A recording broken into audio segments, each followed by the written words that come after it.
bom, querida? Tudo bem? É tão engraçado ver isso aqui vazio, né? Porque sempre tá tão cheio. O espaço, agora com a quermesse, eu já tô acostumada a chegar aqui e tem uma série de coisas, Burburinho. né? A última teve fila. Teve fila? Fila todos os dias na abertura. Ai, que incrível. Então, assim, o espaço é lindo, né? Eu acho ele vazio, super lindo bonito, mesmo. essa amplitude. Mas esse vazio é exatamente para ser preenchido. Né? E onde tem vazio, tem coisa para chegar, né? Tem coisa para contar, né? Então, eu queria que você começasse a contar um pouco, né, como que Meire virou Meire, né, do Vale do Jequitinhonha. Eu queria que você contasse um pouquinho da sua história, nas origens mesmo. Tá bom.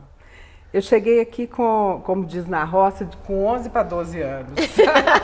Adoro o jeito que eles falam assim. Então era uma menina completamente pura, dessas que brincava de abraçar árvore, de gangorra, chegar aqui para mim foi um espanto, assim, sabe? A igreja de São José tinha 5.000 escadas para mim, não era aquela quantidade. Tudo era mega, tudo era muito, né? Era aquela boba que ajoelhava na frente do museu Museu da Moda? Museu da Moda, fazia genuflexão achando que era igreja. Então, mas assim, aqui, até outro dia eu também fazia o nome do pai lá, do Museu da Moda. Eu era essa caipira e eu senti na pele, assim, eu tinha que virar alguém aqui nessa cidade. Mas né? como que você chegou aqui? A família veio junto? Inteira, porque lá só tinha grupo escolar.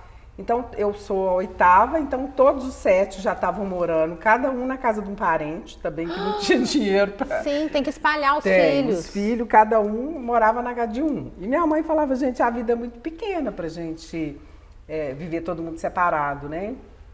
E eu acho que ela do casal foi a que peitou, assim, vamos lá, vamos levar essa galera para lá. E eu vim para estudar, né? Você é a mais nova? A mais nova. Uhum. A mais nova com Toca 66 aqui. anos. Toca aqui. E aí eu sentia, assim, eu precisava ser alguém nessa cidade, sabe? Assim, precisava, né, aquela coisa do bullying na escola, eu ia pro estadual, todo mundo tinha aquele uniforme, as meninas usavam as meias de um jeito, as preguinhas da minha saia parece que nunca combinavam com a delas, sabe? Assim, a meinha nunca era igual, tinha um jeito de ser que era delas e que eu não tinha menor jeito de ser daquela forma. Você né? queria ter o pertencimento, né? Exatamente. E isso é muito determinante na nossa infância, né? Eu também tenho essa coisa, quando eu fui pro Loyola, que eu usava tênis Bamba, todo mundo já tinha All-Star. Essas coisas parecem pequenas, mas elas são muito determinantes na nossa história, né? E aí eu percebi, assim, que eu jamais ia ser igual a elas, porque eu sempre fui uma estranha mesmo, assim. A minha mãe falava... Toca aqui de novo. Ô, gente, a minha mãe falava, olha o que marcou a minha vida inteira, que eu tinha um gosto estragado. Olha isso. Um gosto estragado. E foi exatamente a esse gosto estragado que eu me fiz, né? Por que era um gosto estragado? O gosto estragado. Ela me dava um vestido de seda, alguém me dava, eu botava com chinelo de couro lá do mercado. Ou seja, né? Você já tinha esse olhar. Savoir-faire da moda, né? Eu pegava, por exemplo, pro né? espanto dela, aquelas camisetas, camisolas de seda, que tinha liseus, aquela coisa toda linda. Eu lembro que o Luiz, meu irmão, me deu uma sandália dourada, maravilhosa, e eu pus isso e fui para uma festa. E não, bastante suficiente, ainda pus um cravo cor-de-rosa de todo tamanho, tipo Gal Costa, meu cabelo era enorme. Gente, então, era a Chanel do Vale do Jequitinhonha. Ela achava aquilo assim... Meire, todo mundo na festa comentou que você estava de camisola. Aí eu com isso, né? E você já tinha essa coisa de não se preocupar com o olhar dos outros. Então, assim, eu fui construindo essa Meire que foi se construindo, foi assim, eu tinha que ir para a terceira margem do Rio, já que eu não tinha esse pertencimento de base, de rico, de ser da primeira. Falei, eu já vou para a terceira de uma vez, igual o Guimarães e pronto, né? Vou usar os instrumentos que estão ao meu alcance. Então o que estava ao meu alcance? Meu pai era alfaiate, eu tinha chitão, adorava, comprava roupa, tecido de chitão, fazia saia, tingia os restos dos tecidos todos que ele trabalhava. Eu fazia camiseta, então eu comecei a fazer a minha roupa, construir a minha imagem. Olha. As bijuterias que eu comprava nunca servia para nada, eu comprava um colar para arrancar aquela bola. Olha. Fazia uma coisa, comprava outro. Aí de repente as pessoas queriam ser igual a mim, queriam usar o que eu usava. Eu tinha uma amiga que era minha vizinha, que ela dava show, aí ela começou a querer que eu fizesse os figurinos dela, os cenários, e aí eu comecei a entrar por esse caminho, assim, meio que vender aquilo que eu usava. E aí a Via Láctea começou a comprar, a Pop queria as camisetas que eu usava. Eu comecei fazendo primeiro as roupas. Olha que interessante, porque quando eu conheci, né, para mim o nome Meire Design era uma grife, ainda é, né, é uma marca, é uma grife. E quando eu conheci a pessoa, que a Odete me apresentou você, e isso eu me achava a pessoa mais chique do mundo, porque eu conhecia a Meire Design, e ainda me acho, né?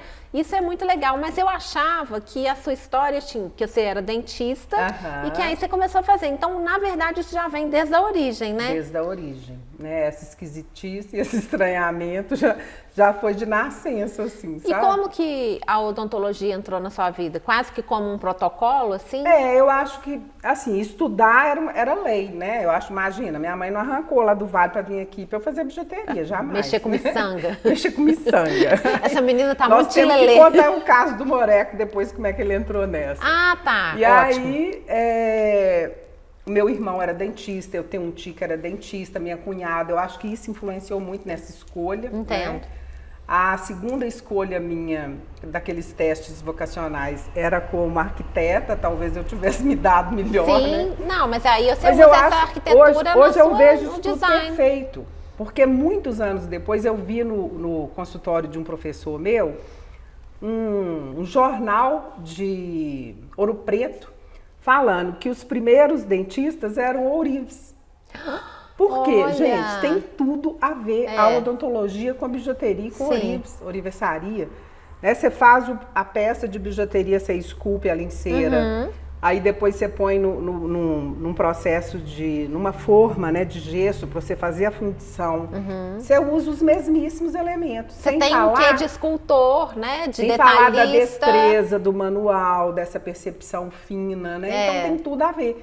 Eu falo que os dois são estética, né? Só que um você mostra e o outro você esconde. Ninguém vai, que bonito minha cara aqui que eu consertei. Ninguém vai falar isso, né? Por isso que é difícil fazer permuta, né? Falar assim, se eu consertei essa cara. Fazer permuta. No que a pessoa pensa? Eu sou uma pessoa que pensa nisso. Adoro permuta. Permuta é uma delícia, é muito bom. É bom. Mas e aí, onde que o Moreco entra na história? Aí tá. Você formou em odontologia. Aí o Moreco me pegou para criar, né? Eu tinha 17 anos, ele tinha 18. Olha! E eu fazendo odonto e ele fazendo medicina. Com 7 anos, ele resolveu que ele não queria mais ser médico e resolveu administrar a empresa, que quando eu formei em odonto, eu já tinha uma empresa montada. De bijuteria. De bijuteria. Foi muito difícil eu começar a fazer as duas coisas. Ele é que me pôs na parede e falou, escolhe que você não vai dar conta. E eu fazia o quê? Fazia prótese, que era a coisa mais difícil, né? De dente, molar a molar aqui, arrumar a boca da pessoa inteira. Entendi. Então você tá, antes de estar, quer dizer, você pode estar no corpo, nos acessórios de muita gente, mas você está na boca das pessoas. Estou. E aí, ele resolveu que ia trabalhar como administrador da empresa, porque a artista, né, não sabe nem quanto que é 2 mais 2. Isso é maravilhoso, né? Não sabe mesmo. Então, isso é maravilhoso, você ter alguém que te acolha assim, ele né? teve o papel dele, que era cuidar da empresa, do financeiro da empresa, e eu cuidava da parte de criação, né? Então, só pra gente entender que o sofrimento da mãe dele, né, dos filhos que formam, escolhe as profissões. Imagina o menino que formou para ser médico e vai enfiar colar de miçanga.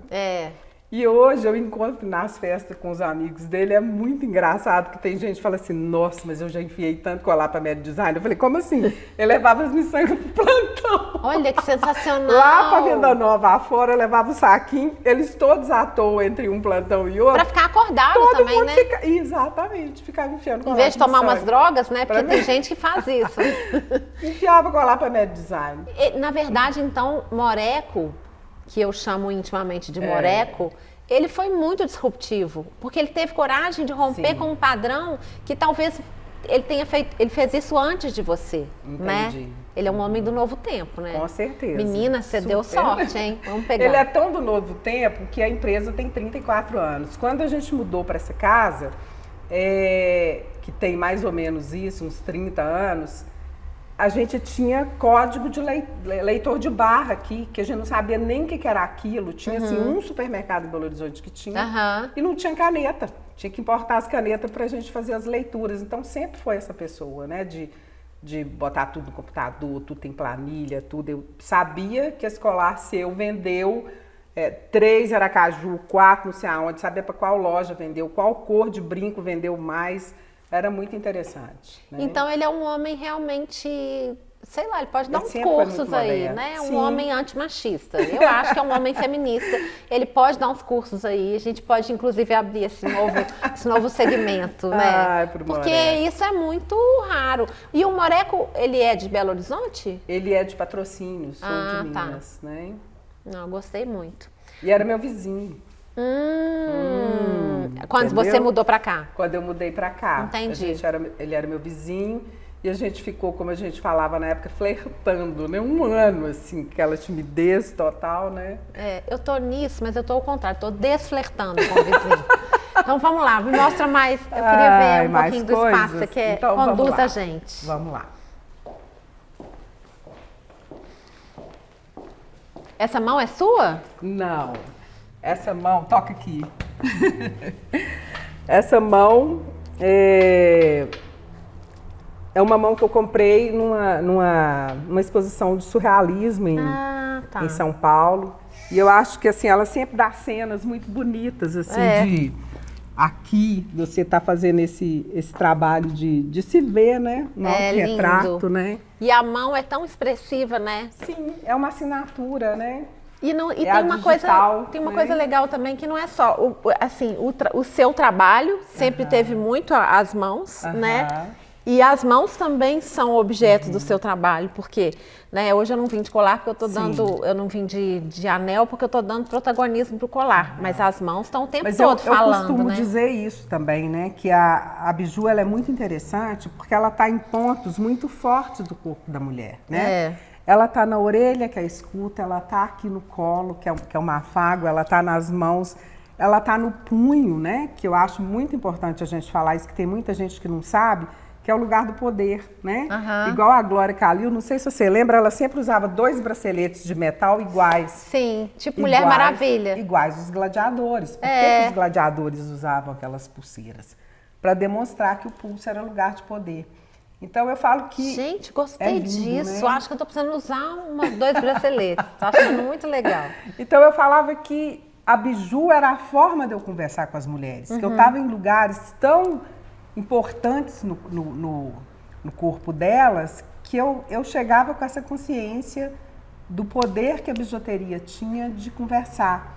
Aí eu comecei a fazer cartas, eu botava aqueles envelopes pequenininhos, fazia cartinhas para as mulheres. Então, várias mulheres na época não tinha, né? Instagram nem nada, as pessoas respondiam, eu achava uma forma de me responder. Você já tinha essa linguagem de falar com o consumidor, né? Colar, por exemplo, uma vez a Ana Vaz escrevia para mim, cada bola tinha uma palavra. E aí ia a poesia com todo o conteúdo do colar, para quem não conseguisse ler, né? Então ela sempre teve essa linguagem, assim, porque eu achava também que ao vender esse texto, eu vendia também uma história, né? E foi muito interessante uma vez também, a Sabrina Seldmaier me pediu para fazer uma palestra na PUC sobre o texto no meu trabalho, que eu nunca tinha pensado. E era desde sempre cheio de palavras, cheio de escrita, que já tinha essa linguagem poética que acabou resultando no livro também. Os seus desfiles, né? Os poucos desfiles seus que eu assisti no Minas Trend, eles sempre traziam essa narrativa muito poética. Né? Você sempre trouxe muito a questão da cultura, você já tinha esse olhar, né? Assim, a arte sempre esteve presente no seu trabalho. Eu falava, gente, produto, basta você ter dinheiro, tem em qualquer lugar da esquina. Né? Mas história não. Então, a partir do momento que eu vou falar de uma coleção sobre o Krasberg. Então eu trazia toda essa linguagem, né? Para quem não conhecia quem que era o Krasberg, o que ele fazia, que ele lutou mais pelo Brasil e pelas florestas nossas do que qualquer brasileiro. Aí como é que eu ia fazer uma bijuteria para falar do Krasberg? As bijuterias eram de madeira. Aí eu pegava as bijuterias, colocava para queimar.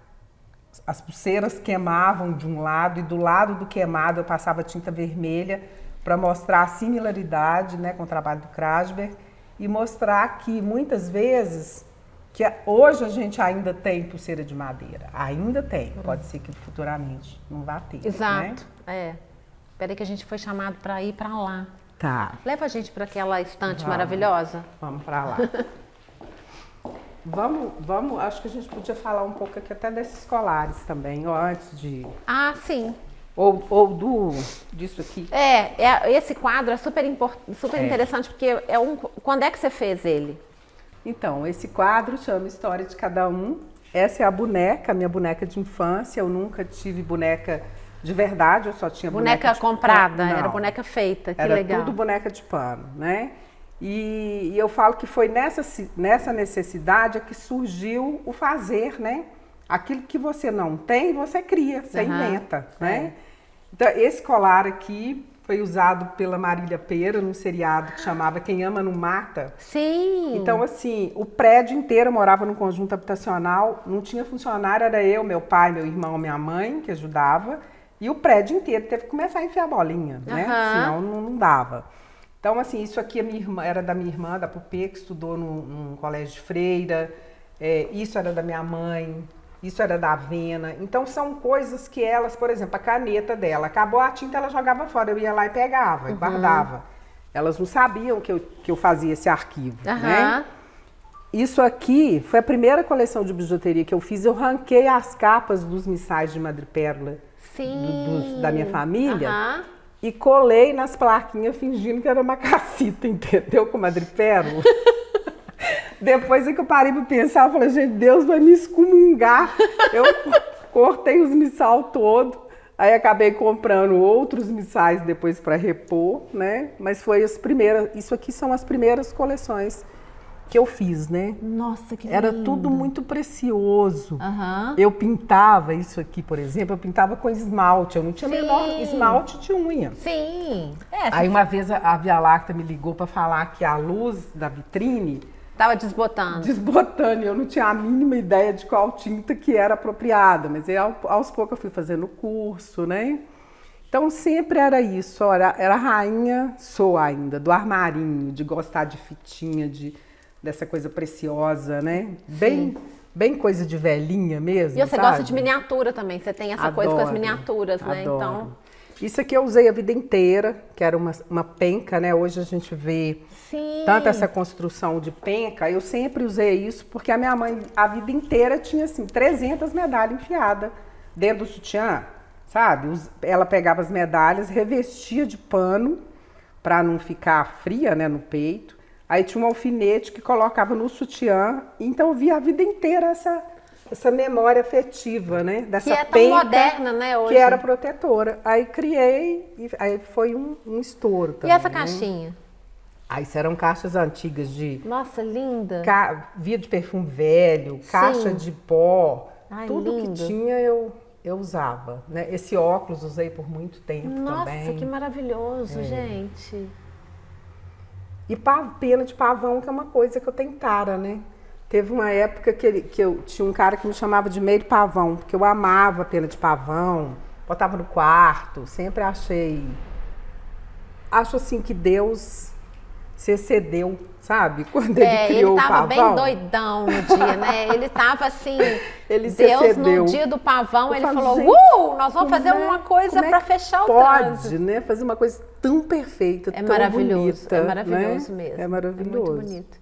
E como que quando eu tive contato com a marca Meire Design, ela era uma marca de muito destaque no Brasil, assim. O que você acha que fez essa coisa... Porque você fazia uma quantidade muito grande também, né? A marca ela teve tanto no Brasil quanto no exterior, né? A gente tinha 8 representantes nacionais e 4 internacionais. Nossa, incrível. No Japão, Portugal, na Itália. E eu tenho certeza, assim, primeiro foi o fato de ter um produto diferente, né? Eu acho que sem produto diferente ninguém vai a lugar nenhum. Que era fora do convencional. Você colocava alguma coisa... tecido, né? Fazia tudo de tecido, tudo de pano. E isso destacou muito, né? Era tudo muito diferente daquilo que já tinha no mercado. E o segundo fator, eu acho que a Globo foi importantíssima nisso, porque a partir daí, dessa colocação, dessa inserção né, numa mídia poderosa, eu era vista no Brasil inteiro. Isso então ajuda todo mundo demais. queria comprar minhas coisas, né? E eu também estava em lugares muito interessantes, que era uma loja no Rio, que chamava Ciganamente, aqui na Via Láctea, na Pop, que era assim, a Biba Londrina, né? Então isso criava um desejo do consumidor e das pessoas, né? Vamos sentar aqui? De querer consumir esse produto, né? Aí veio essa coisa do produto com a história, o produto também, assim, uma coisa que eu acho que foi muito importante para mim, foi sacar desde o início, assim, que as coleções tinham que ser temáticas, que eu costumo dizer, assim, que quem tem uma marca tem uma bandeira, né? Que você finca e marca seu território, né? E eu acho que fazer coleções temáticas me deu essa propriedade, assim, de fincar bandeiras em assuntos, assim, mas que sempre foi muito importante para mim. Então, se eu ia fazer uma coleção do Guinhar, eu chamava o Marcos Elísio, que é professor, para dar aula para minha equipe, para todo mundo saber quem foi Guinhar. Aí daqui eu ia para a sociedade, né, Amigas do Guinhar, lá em Ouro Preto, conhecia o museu, pedia autorização para fazer sobre isso. Então, se eu ia, o catálogo vinha, por exemplo, contando a história do Guinhar, vinha com os horários do museu, sempre com esse foco cultural de levar informação para as pessoas e que elas saíssem, né, a cada coleção com um conteúdo e com uma bagagem. Preenchendo, né, com e uma a história. gente também, né, porque eu, a minha equipe, todo mundo se aproveitava disso, assim, né?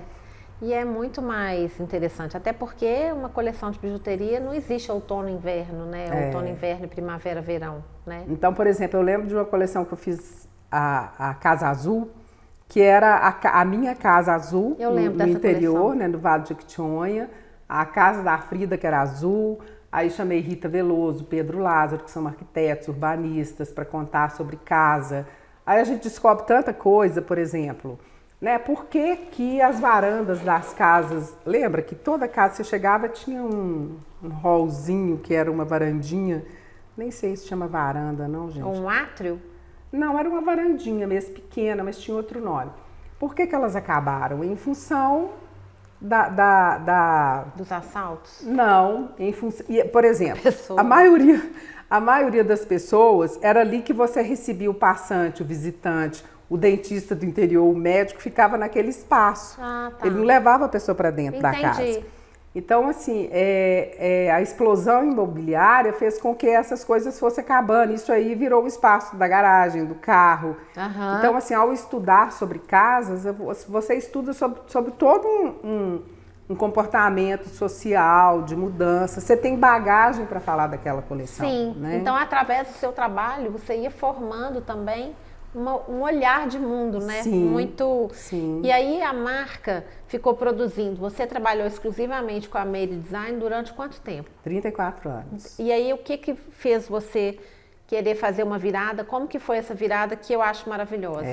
Não foi bem querer fazer, né, gente? Eu acho que a gente faz na marra. Quem fez assim, a curva, né, em você? Eu acho que, com certeza, assim, o custo Brasil de se ter uma empresa, né? A empresa tinha 60 funcionários. Imagina você hoje com uma empresa de bijuteria com 60 funcionários. Isso não existe nem...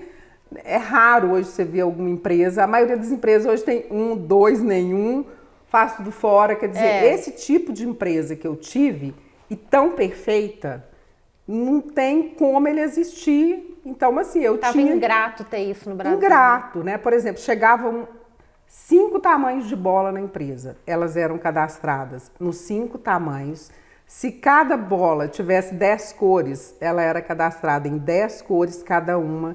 Porque eu tinha que ter noção do que eu tinha, controle de estoque, de almoxerifado, tudo. Era uma fábrica ideal, né? E isso, ideal, hoje a gente está longe de existir. Um colar como esse aqui, quanto tempo ele demorava para ficar pronto? Um colar desse, certamente, a gente produzia de 1 a 2 só por dia. Eram colares que demoravam 4 horas de produção. Hoje, quando você pega uma planilha, o que é mais caro não é a conta, é a mão de obra. Então, assim, essa mão de obra reflete no produto. Então, o meu produto, ele começou a ficar com o preço de uma peça de roupa. Entendi. E se ele era um acessório, o ideal é que ele fosse vendido como acessório. E não... Só que, né, ninguém imagina que eu troquei de roupa quando eu coloquei esse colar. Sim, né? porque o foco é só no colar. Então, assim, hoje eu penso, né, e era tanta... A gente sabia onde estavam os erros, mas eram tantos que era mais fácil fechar e abrir uma nova empresa, se eu quisesse, do que continuar... Né? Por exemplo, eu cheguei a ter 80 pessoas fazendo terceirização. Nossa. E a maioria homens. Porque eles tinham vergonha de, às vezes, falar que eles faziam bijuteria, mas na terceirização era uma coisa que ficava mais velada, mais escondida, né? Nós vamos encerrar esse bloco agora para a gente começar o outro e você contar mais histórias. Dessa curva, porque tem uma... Atrás da curva tem uma coisa tão legal.